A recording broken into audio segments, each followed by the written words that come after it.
नमस्कार दोस्तों, स्वागत है आपका एक बार फिर से एचपी कॉम्पिटिटिव फोकस पर। आज हम बात करेंगे पॉलिटी के बारे में और पॉलिटी का ये एक क्विक रिवीजन रहेगा जो कि इम्पोर्टेंट होगा सभी के सभी एग्ज़ाम ऑल ओवर इंडिया के लिए। तो जैसे कि एसएससी, सीजीएल, सीएचएसएल, एमटीएस, इन सभी एग्ज़ाम के लिए, साथ में Himachal Pradesh state government exam जितने भी होंगे उसके लिए, और सबसे ज़्यादा महत्वपूर्ण रहेगा एचपी टैट के लिए। एचपी टैट में जीके वाला पोर्शन उसके लिए, और जो आर्ट्स में आता है पॉलिटी का पोर्शन जिसमें कि 15 से 20 क्वेश्चन देखने को मिलते हैं, उसके लिए भी ये इम्पॉर्टेंट रहेगा। तो चलिए शुरू करते हैं हमारा आज का सेशन। भारतीय संविधान से शुरू करेंगे कि भारतीय संविधान किस तरह से बनाया गया, क्या क्या चीज़ें हैं जो संविधान में रखी गई, कौन कौन से देश से क्या क्या चीज़ें ली गई हैं। ठीक है, तो सबसे पहले है मेकिंग ऑफ कॉन्स्टिट्यूशन। तो कॉन्स्टिट्यूशन को बनाने के लिए एक संविधान सभा का गठन किया गया था और ये संविधान सभा कैबिनेट मिशन के अकॉर्डिंग बनाई गई थी। ठीक है, तो बात करते हैं कैबिनेट मिशन। कैबिनेट मिशन कब आया? 1946 में भारत आया और इसमें 3 मेंबर थे और 3 मेंबर्स का नाम है स्टैनफोर्ड क्रिप्स, एबी अलेक्जेंडर और पैथिक लॉरेंस। और जो पैथिक लॉरेंस थे ये क्या थे? इस मिशन के हेड थे। ठीक है, पैथिक लॉरेंस इस मिशन के हेड थे। उसके बाद कॉन्स्टिट्यूशन असेंबली जो है वो फाउंड की गई कब? 6 दिसंबर 1946 को संविधान सभा का गठन किया गया और किसके अंडर? कैबिनेट मिशन प्लान 1946 के अंडर या उसके अकॉर्डिंग। तो यही बात यहाँ पे हिंदी में भी दी गई है। कैबिनेट मिशन 1946 में आया। यहाँ पे क्रिप्स एक सदस्य थे, अलेक्जेंडर दूसरे थे और पैथिक लॉरेंस तीसरे थे जो कि अध्यक्ष थे इस संविधान सभा के या कैबिनेट मिशन के। ठीक है, उसके बाद हम बात करते हैं कि कैबिनेट मिशन के आधार पर 6 दिसंबर 1946 को संविधान सभा का गठन किया गया कैबिनेट मिशन के आधार पर। ठीक, आगे बढ़ते हैं। तो ये जो संविधान सभा बनाई गई, कॉन्स्टिट्यूएंट असेंबली जिसको हमने बोला, उसमें कितने मेंबर थे? तो total number of members in constituent assembly was 389, 389 सदस्य थे। संविधान सभा के सदस्य 389 थे, जिसमें से कि 392 रिप्रेजेंटेटिव ऑफ ब्रिटिश प्रोविंस, यानी कि ऐसी प्रोविंस, ऐसी रियासतें जो कि ब्रिटिश के अंदर थी, उनके थे 292 सदस्य। फिर उसके बाद है 93 सदस्य। 93 सदस्य थे जो भी प्रिंसली स्टेट थी उनके सदस्य थे। ठीक है, और 4 सदस्य कमिश्नरी एरिया से थे। और कमिश्नरी एरिया कौन कौन से? जैसे कि दिल्ली हो गया, अजमेर, कुर्ग और बलूचिस्तान। इन 4 कमिश्नरी एरिया से 4 सदस्य थे। ठीक है, और यही बात यहाँ पे बोली गई है। 392 सदस्य ब्रिटिश प्रांतों से थे, 93 सदस्य विदेशी रियासतों से थे और 4 सदस्य जो हैं वह कमिश्नरी क्षेत्रों से थे। और कमिश्नरी क्षेत्र कौन कौन से? दिल्ली हो गया, अजमेर हो गया, कुर्ग और बलूचिस्तान। ठीक है, फिर उसके बाद ये सदस्यों की संख्या थी 1947 में जब भारत आज़ाद हुआ तो इनकी संख्या रह गई 299। क्यों? क्योंकि इनमें से जब भारत का पार्टीशन हुआ, भारत का विभाजन हुआ, तो कुछ सदस्य जो है वो पाकिस्तान चले गए। ठीक है, यही बात यहाँ पे बोली है। 1947 के बाद सदस्यों की संख्या केवल 299 ही रह गई थी। ठीक है दोस्तों, एक बार मैं फिर से बता दूं कि ये एक क्विक रिवीजन है, तो आपने ध्यान से बातों को सुनना है। अगर आप चाहते हैं कि आप इनको नोट करें तो वीडियो रोककर आप नोट भी कर सकते हैं। आगे बढ़ते हैं। अगला पॉइंट क्या है हमारे पास? अगला पॉइंट है first meeting of constituent assembly, यानी कि संविधान सभा की पहली मीटिंग। संविधान सभा की पहली मीटिंग ये हमारे लिए इंपॉर्टेंट है। तो ये कब हुई थी? तो ध्यान में बात रखनी है। 9 दिसंबर 1946 को संविधान सभा की पहली बैठक हुई थी या पहली मीटिंग हुई थी। संविधान सभा की प्रथम बैठक 9 दिसंबर 1946 को हुई। उसके बाद मुस्लिमों ने इस संविधान सभा का बायकॉट किया। क्यों किया? क्योंकि वह चाहते थे कि उनको एक अलग से देश बनाया जाए, इसलिए उन्होंने इस संविधान सभा का बायकॉट किया। तो मुस्लिम बायकॉटेड द कॉन्स्टिट्यूएंट असेंबली, मुस्लिमों ने इस सभा का विद्रोह किया। ठीक है, या विरोध किया। उसके बाद अब पहली बैठक है इसमें, तो एक ना एक अध्यक्ष होना चाहिए, प्रेसिडेंट होना चाहिए, जो कि इस संविधान सभा की देखरेख करे।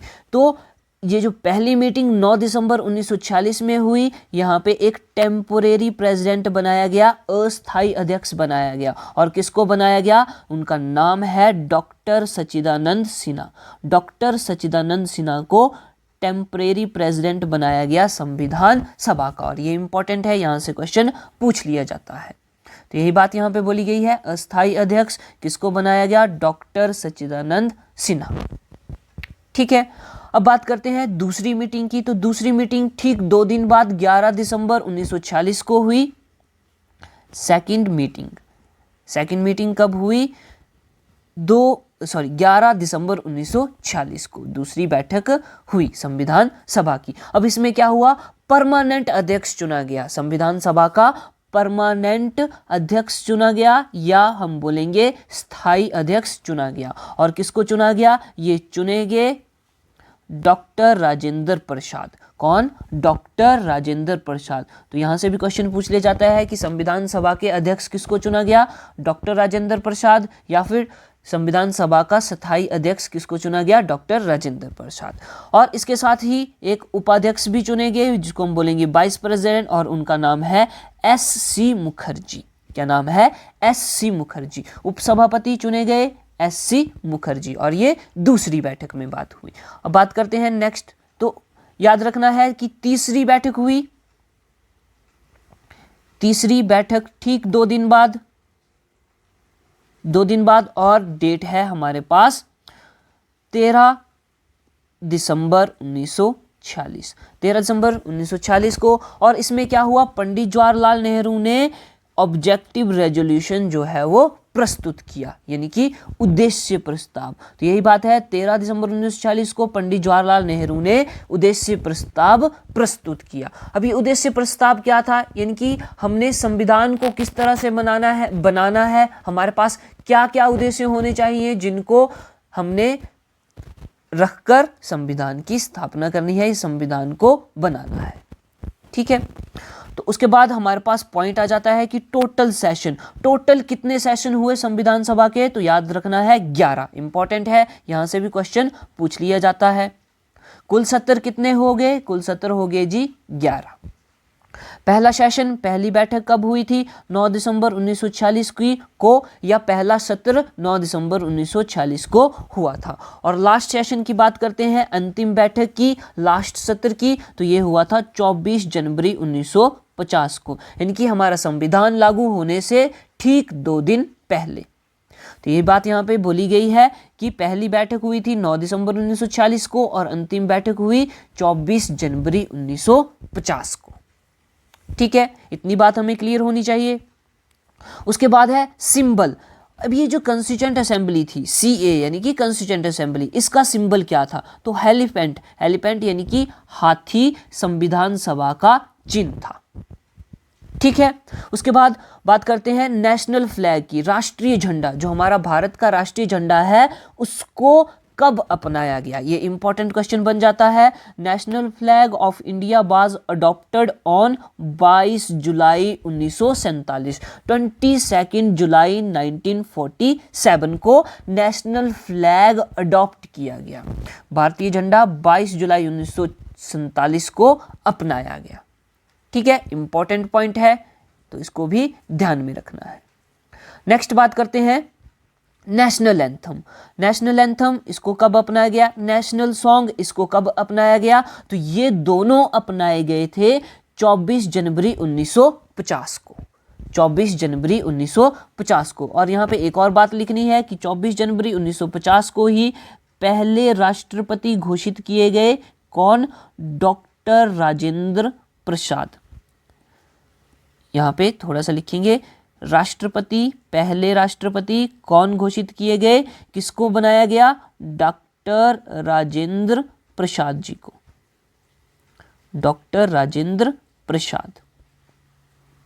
ठीक है, तो यही बात यहाँ पे भी बोली गई है। राष्ट्रीय गान जो कि लिखा गया है रविंद्रनाथ टैगोर द्वारा, और राष्ट्रीय गीत जो कि बंकिम चंद्र चटर्जी द्वारा लिखा गया है, इसको अपनाया गया था 24 जनवरी 1950 को। ठीक है, और इसी दिन फर्स्ट प्रेसिडेंट भी चुने गए थे। भारत के फर्स्ट प्रेसिडेंट कौन थे? डॉक्टर राजेंद्र प्रसाद। डॉक्टर राजेंद्र प्रसाद।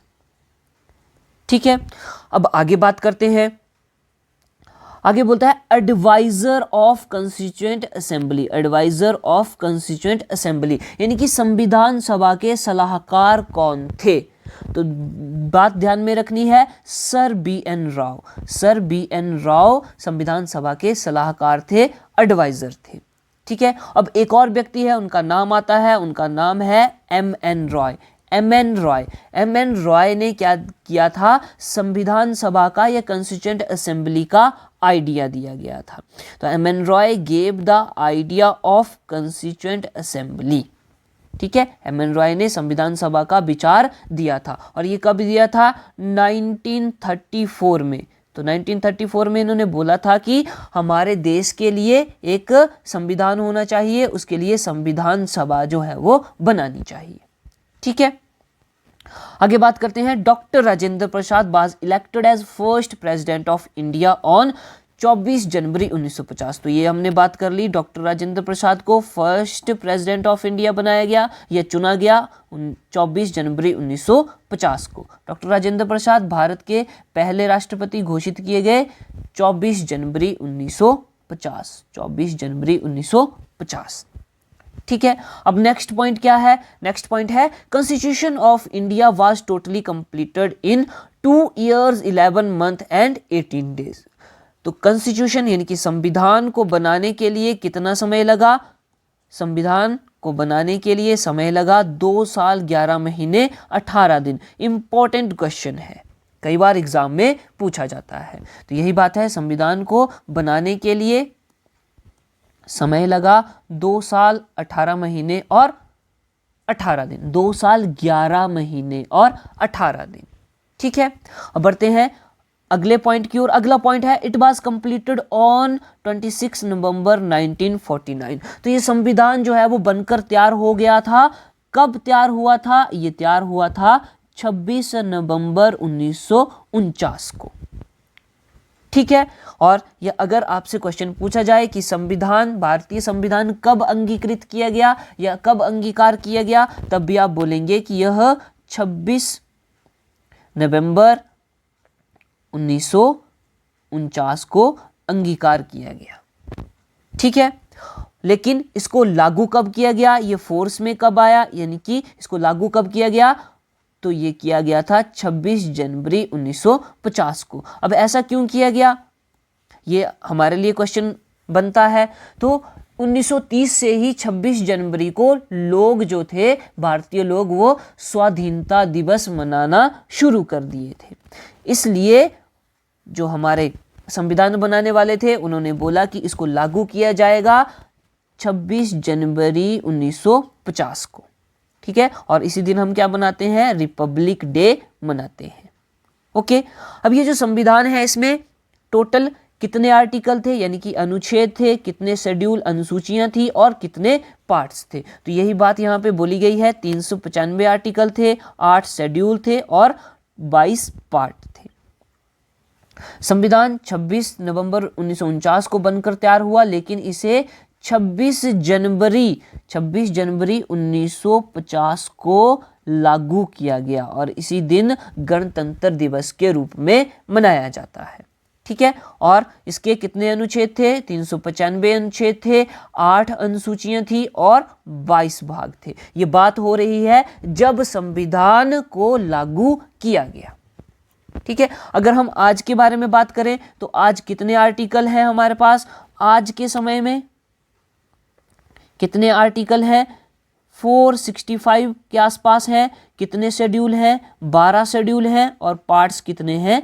25 पार्ट हैं। तो इनके बारे में भी हम धीरे धीरे, जैसे जैसे आगे हमारे टॉपिक आते जाएंगे, इनको भी डिस्कस करेंगे। ठीक है।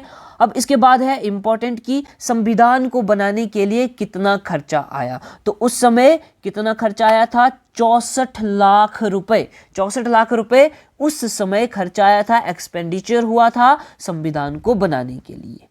ठीक है, इतनी बात हमें पता होनी चाहिए। अब आगे है सोर्सेज ऑफ कॉन्स्टिट्यूशन। हमारा जो भारतीय संविधान है उसके स्रोत क्या क्या हैं, उसके स्रोत क्या क्या हैं, कहां कहां से हमने संविधान में चीजें या प्रावधान लिए हैं। तो सबसे पहले है हमारे पास government of India act 1935, Bharat सरकार अधिनियम 1935। तो यहां से क्या क्या लिया गया, नोट करने के लिए है बातें। ऑफिस ऑफ गवर्नर, गवर्नर का ऑफिस यानी कि राज्यपाल का कार्यालय कहां से लिया गया? Government of India act 1935। Judiciary यानी कि न्यायालय, यह भी लिया गया किससे? 1935 एक्ट से।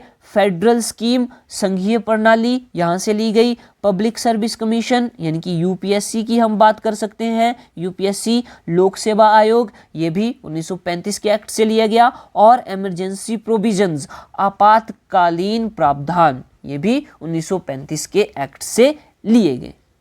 ठीक है, अब आगे देखते हैं ब्रिटिश कॉन्स्टिट्यूशन। ब्रिटिश कॉन्स्टिट्यूशन या ब्रिटेन के संविधान से क्या लिया गया? इसको हम क्या बोल सकते हैं? यूके भी बोल सकते हैं, यूके यानी कि यूनाइटेड किंगडम। ठीक है, तो सबसे पहली बात पार्लियामेंट्री गवर्नमेंट, संसदात्मक शासन प्रणाली। जैसे कि हमारे पार्लियामेंट सिस्टम में क्या है? लोकसभा है, फिर राज्यसभा है, फिर राष्ट्रपति है, इन तीन चीजों को मिला के संसद बनती है। तो वह सरकार या संसदात्मक सरकार जो है वो ली गई ब्रिटिश कॉन्स्टिट्यूशन से। उसके बाद है सिंगल सिटीजनशिप, एकल नागरिकता, यानी कि भारत में केवल एक प्रकार की नागरिकता होंगी। जितने भी नागरिक भारत में रहते हैं उनको भारतीय बोला जाएगा या इंडियन बोला जाएगा। उसके बाद है कैबिनेट सिस्टम, कैबिनेट प्रणाली, बाइकैमरलिज्म, द्विसदनीयवाद और लॉ मेकिंग प्रोसीजर, कानून निर्माण की विधि। यह सब कहां से लिया गया है? ब्रिटिश कॉन्स्टिट्यूशन से लिया गया है, ब्रिटिश संविधान से लिया गया है। उसके बाद आगे बात करते हैं यूएस कॉन्स्टिट्यूशन यानी कि संयुक्त राज्य अमेरिका के कॉन्स्टिट्यूशन से क्या क्या लिया गया है, अमेरिका के कॉन्स्टिट्यूशन से या संविधान से। तो देखो बात ध्यान में रखनी है, अमेरिका की बात हो रही है तो सबसे पहले लिखित संविधान, सबसे पहले लिखित संविधान किसका था? सबसे पहला यह था अमेरिका का। तो अमेरिका ने सबसे पहले अपना संविधान लिखा था। ठीक है, और भारत ने अमेरिका से क्या क्या चीजें ली हैं ये बात करते हैं। फंडामेंटल राइट्स लिए गए हैं यानी कि मौलिक अधिकार, पार्ट नंबर 3 में आते हैं। ठीक है, इनके बारे में भी चर्चा करेंगे। जुडिशरी रिव्यू सिस्टम, न्यायिक पुनरावलोकन, यानी कि जुडिशरी जो है वह किसी भी मामले में रिव्यू ले सकती है। ठीक है, उसके बाद है इंडिपेंडेंसी ऑफ जुडिशरी, जो न्यायपालिका है वो स्वतंत्र होगी, वो किसी के दबाव में आकर कार्य नहीं करेगी। इंडिपेंडेंसी ऑफ जुडिशरी, न्यायपालिका की स्वतंत्रता। आगे बात करते हैं रिमूवल ऑफ जजेस of supreme court and high court. तो हाई कोर्ट के जजेस या सुप्रीम कोर्ट के जजेस को हटाना, यह भी कहां से लिया गया है? यूएस कॉन्स्टिट्यूशन से। उच्चतम एवं उच्च न्यायालयों के न्यायाधीशों को हटाने की प्रक्रिया। उसके बाद है post of vice president, article 66 के अकॉर्डिंग यह भी प्रावधान जो है वो संयुक्त राज्य अमेरिका से लिया गया है। राष्ट्रपति पद, उपराष्ट्रपति का पद। ठीक है, उसके बाद है इम्पीचमेंट ऑफ प्रेसिडेंट, राष्ट्रपति पर महाभियोग।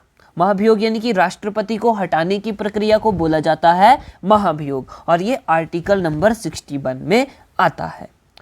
ठीक है, तो ये भी कहां से लिया गया है? यूएस कॉन्स्टिट्यूशन से लिया गया है, संयुक्त राज्य अमेरिका के कॉन्स्टिट्यूशन से लिया गया है। उसके बाद हम बात करते हैं नेक्स्ट आयरलैंड से। आयरलैंड से क्या क्या चीजें ली गई हैं? आयरलैंड के कॉन्स्टिट्यूशन से। ये हमारे लिए इंपॉर्टेंट है क्योंकि यहां से हमने लिए हैं DPSP, directive principle of state policy, DPSP. ठीक है। डीपीएसपी राज्य के नीति निर्देशक तत्व आर्टिकल 35 से 51 तक आते हैं। उसके बाद है nomination of members of Rajya Sabha, Rajya Sabha के सदस्यों का नामांकन किस तरह होगा, ये भी प्रावधान कहां से लिया गया है, आयरलैंड के कॉन्स्टिट्यूशन से। और इंपॉर्टेंट बात, method of election of president, राष्ट्रपति के चुनाव की प्रक्रिया, ये भी आयरलैंड के संविधान से ली गई है। ठीक है, इतनी बात क्लियर है। उसके बाद हम बात करते हैं ऑस्ट्रेलियन कॉन्स्टिट्यूशन। ऑस्ट्रेलिया के कॉन्स्टिट्यूशन से, ऑस्ट्रेलिया के संविधान से क्या क्या लिया गया है। तो सबसे पहले बात करते हैं कंकरेंट लिस्ट। ये कंकरेंट लिस्ट क्या है, इसके बारे में भी चर्चा करेंगे, यानी कि समवर्ती सूची। समवर्ती सूची ली गई है ऑस्ट्रेलिया के संविधान से। तो ये एक ऐसी लिस्ट होती है जिसमें कि संघ और राज्य दोनों मिलकर किसी भी विषय पर कानून बना सकते हैं, उसको बोलते हैं कंकरेंट लिस्ट या समवर्ती सूची। उसके बाद है freedom of trade and commerce, व्यापार करने की स्वतंत्रता, वाणिज्य। और उसके बाद है ज्वाइंट सीटिंग ऑफ पार्लियामेंट, ये इंपॉर्टेंट है हमारे लिए, joint sitting of Parliament, article number 108 के according joint sitting of Parliament. ठीक है, संसद की संयुक्त बैठक, ये सब लिया गया है ऑस्ट्रेलिया संविधान से। उसके बाद बात करते हैं आगे है हमारे पास कनाडा का संविधान या कैनेडियन कॉन्स्टिट्यूशन। तो कैनेडियन कॉन्स्टिट्यूशन से हमने क्या क्या लिया है उसके बारे में बात करते हैं। कनाडा का संविधान, तो सबसे पहले बात करते हैं अपॉइंटमेंट ऑफ गवर्नर, राज्यपाल की नियुक्ति कौन करता है, राष्ट्रपति करता है। और ये कहां से लिया है, कनाडा के संविधान से। और क्या क्या लिया गया है, a federal system with a strong central government, संघीय प्रणाली में मजबूत संघ सरकार, यानी कि जिस तरह से हमारे भारत में एक होती है संघ सरकार और एक होती है राज्य सरकार, तो जो संघ सरकार होगी वो राज्य सरकार से ज्यादा पावरफुल होगी। ठीक है, उसके बाद है distribution of powers between centre and the state, तो संघ और राज्य के बीच में शक्तियों का विभाजन, ये कहां से लिया गया है, कनाडा के संविधान से लिया गया है। ठीक है, उसके बाद बात करते हैं आगे हमारे पास फ्रेंच कॉन्स्टिट्यूशन या फ्रांसीसी संविधान। ठीक है, फ्रेंच कॉन्स्टिट्यूशन या फ्रांसीसी संविधान, इससे क्या क्या लिया गया है, तो याद रखना है idea of equality, liberty, fraternity in preamble, प्रस्तावना में समता, स्वतंत्रता और बंधुत्व का विचार या आदर्श लिए गए हैं फ्रांसीसी संविधान से। अगला स्रोत है हमारा जर्मन कॉन्स्टिट्यूशन, जर्मनी का संविधान, या इसको हम और भी बोल सकते हैं, क्या बोल सकते हैं, बीमर कॉन्स्टिट्यूशन, जर्मनी या बीमर संविधान।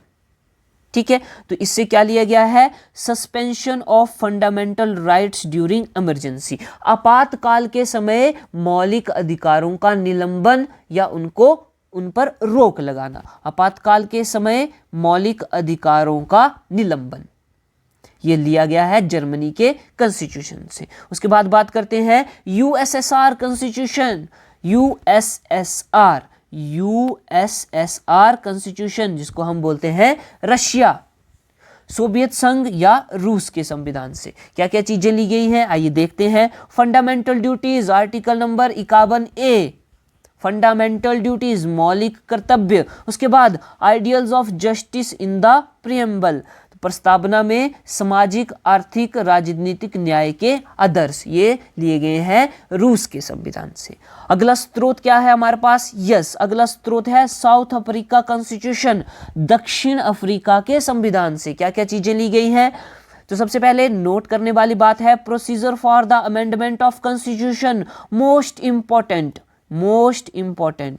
ठीक है, संविधान में संशोधन करने की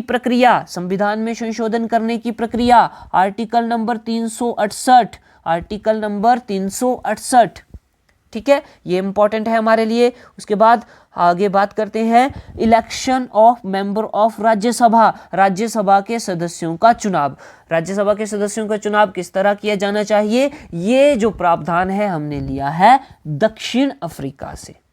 ठीक है जी, उसके बाद है नेक्स्ट हमारे पास जापान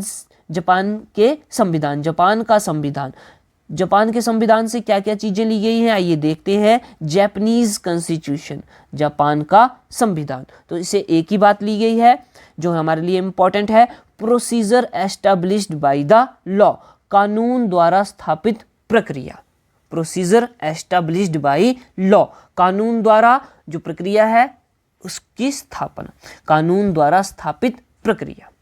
ठीक है, तो दोस्तों ये थे हमारा आज के कुछ क्विक रिवीजन, जिसको हमने बोला पॉलिटी का, जो कि हाँ आपके लिए इंपॉर्टेंट होगा हर एक एग्जाम के लिए, हर एक एग्जाम के लिए। तो इस पर ध्यान देना है और हमारे साथ बातें जो है वो नोट करनी है अगर आप चाहते हैं, और अगर आप क्विक रिवीजन चाहते हैं तो इसको एक पढ़ना है और हमारी बातें जो हैं वो सुननी है। तो इसी प्रकार की वीडियो के लिए बने रहें हमारे YouTube चैनल पर। साथ में अगर आपको हमारी वीडियो या कंटेंट अच्छा लग रहा हो तो सब्सक्राइब ज़रूर करें, और मेन बात अपने दोस्तों के साथ भी शेयर करें। ठीक है, तो फिर मिलते हैं नेक्स्ट सेशन में, तब तक के लिए जय हिंद, जय भारत।